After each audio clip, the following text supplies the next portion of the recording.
today we are going to make crepes. It's a great unleavened recipe for the Feast of Unleavened Bread.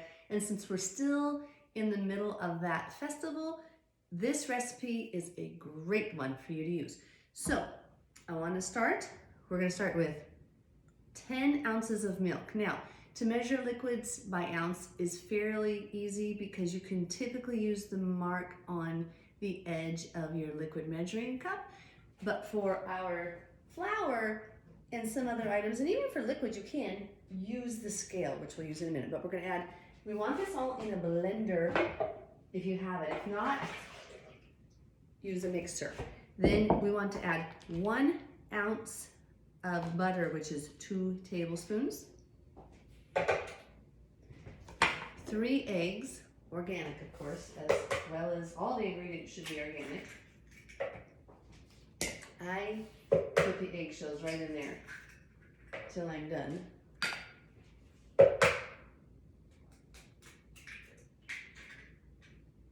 Then we want 4 ounces of flour. Now, if you are not used to a scale, I would suggest you get one if you don't have one.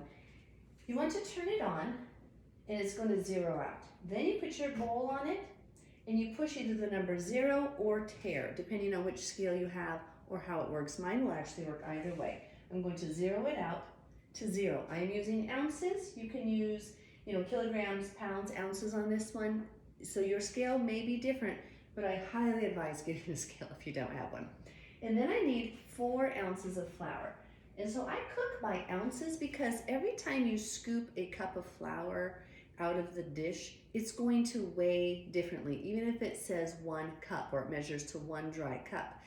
Because sometimes the air molecules will have moved one way or another, and so you'll get more flour and sometimes less flour. So to keep consistent with your baking, make sure you cook by weight. All of my bread, everything I do like that is cooked by weight. Right there, you go kind of slow at the end. Right, there we go, 4.00 ounces exactly. Put that in with a dash of salt, which I'm going to grab here in a minute because I forgot it over there on the counter and I don't have it here. So then you just blend this up. Make sure it's not sticking to the edges of the bowl of your blender. If it is, scrape it down with a spoon. Just about 30 seconds. You're going to stop and you're going to stick that in the fridge for about a half hour. Then we'll be right back.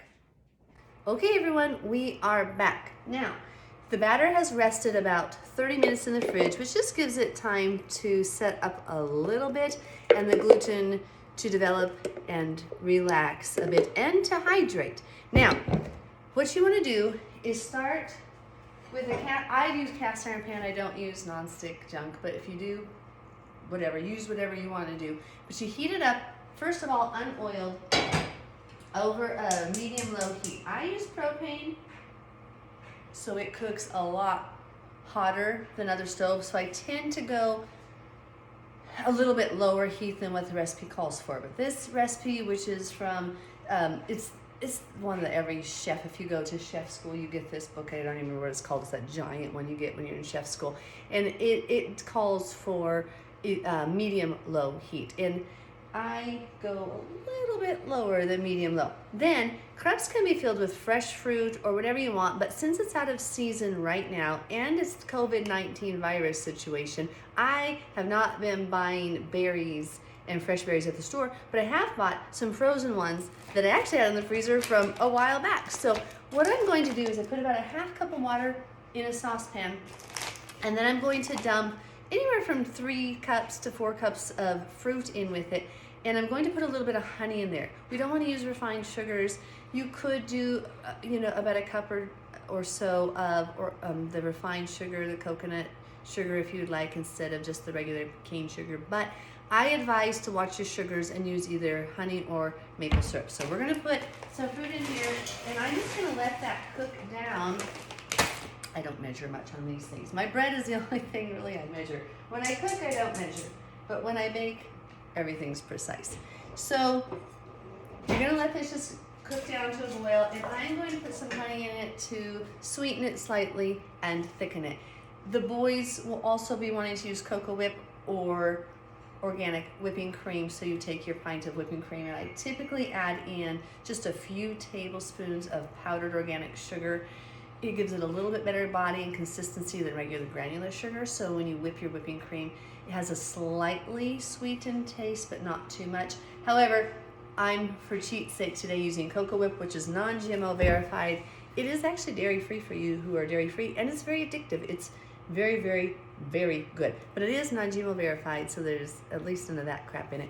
But this is the light one, so it has less sugar. I think there's only 2 grams of sugar per serving. Yeah, 2 grams of sugar per serving. So not the best, but not terrible.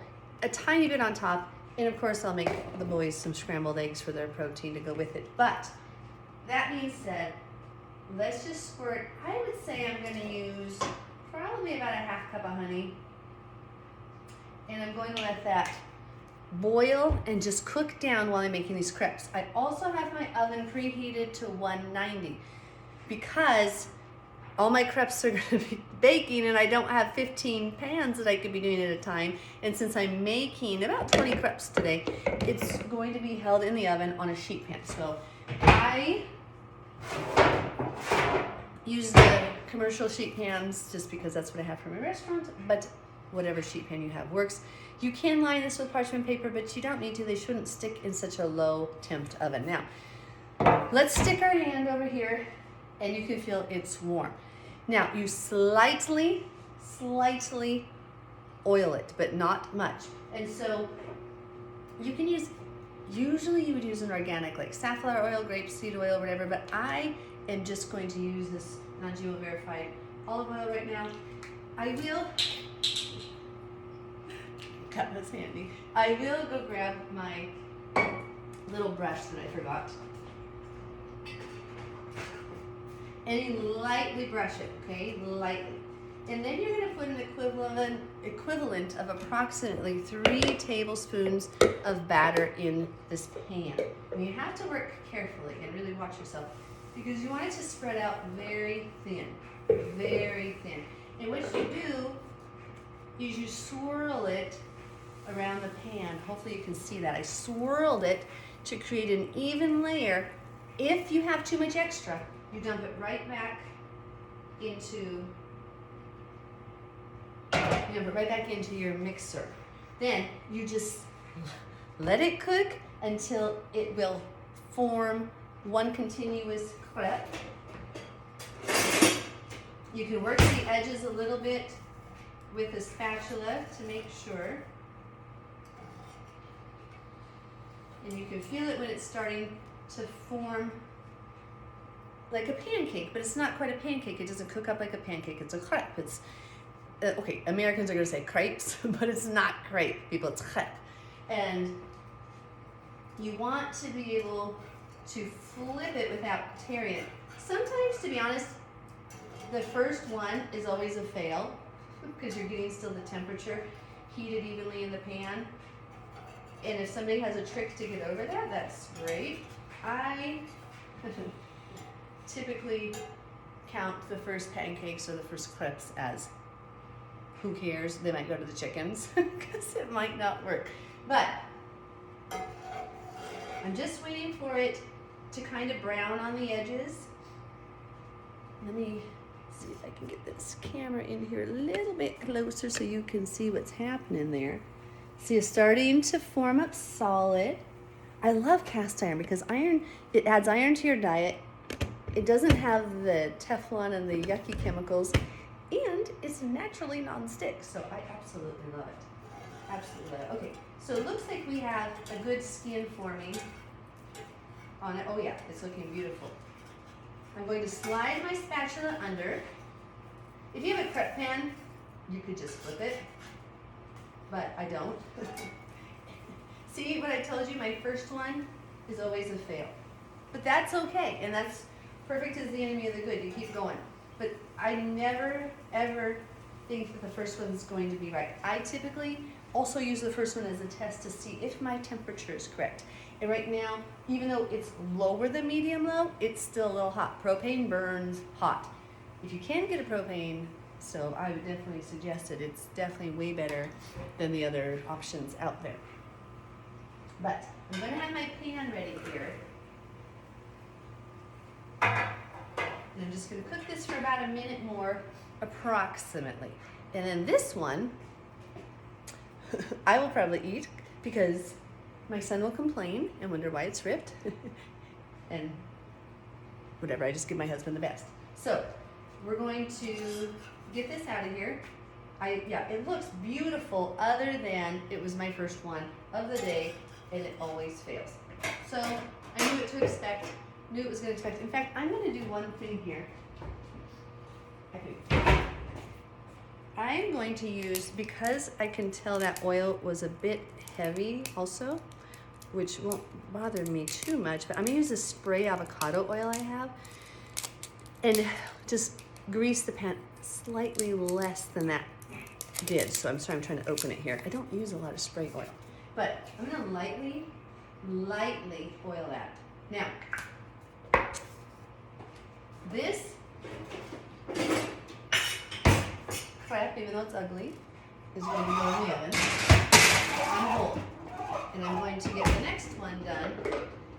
Again, working quickly, spreading the batter as I pour it in, swirling it around gently. If there's too much extra, I pour it off. And then kind of just, I'm gonna let it cook. Now, come over here, and these are cooking up beautifully.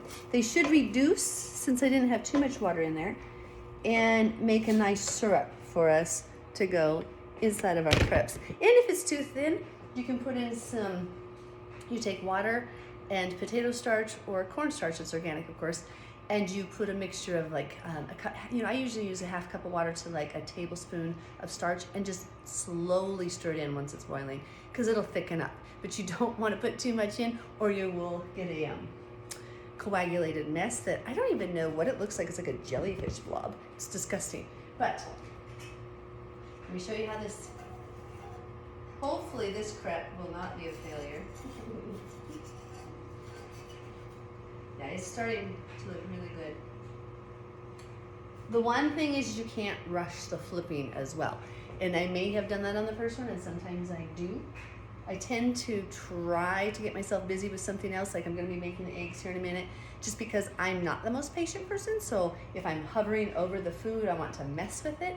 So I try to do something else so that I don't mess with it, because then it works out perfect. But let's just see how this is. My fingers are so calloused. I guess I shouldn't advise you to touch hot metal like I am doing, but my fingers are so calloused from working with it all the time. I touch hot pans all day long. Okay, so this one looks a lot better. Oh yeah, look at that. Oh, it's perfect. Now, like I said, if you had your crepe pan, you could just flip it. I'm not gonna do that. Look at this. Do you see how that one turned out absolutely perfect? Oh my gosh, it's to die for. Okay, you guys continue doing that. You can fill with your fruit, top with your whipped cream, have some eggs, your organic turkey bacon on the side. We don't eat pork here, right? We follow the Bible. Hey everyone, so for our crepes, here is the filling. Now I did end up putting 1 large tablespoon dissolved into a half cup of cold water, and then I slowly whisked it into here. Oh, look at that. Won't that be amazing inside of those crepes? And the crepes are looking beautiful. Look at those babies. Oh my gosh, they're amazing. Okay, and there's the scrambled eggs going. What a good Passover week breakfast. Sausage, whatever you want to do, and you have a blessed day. Yay, what a fun recipe to make for Unleavened Bread Week.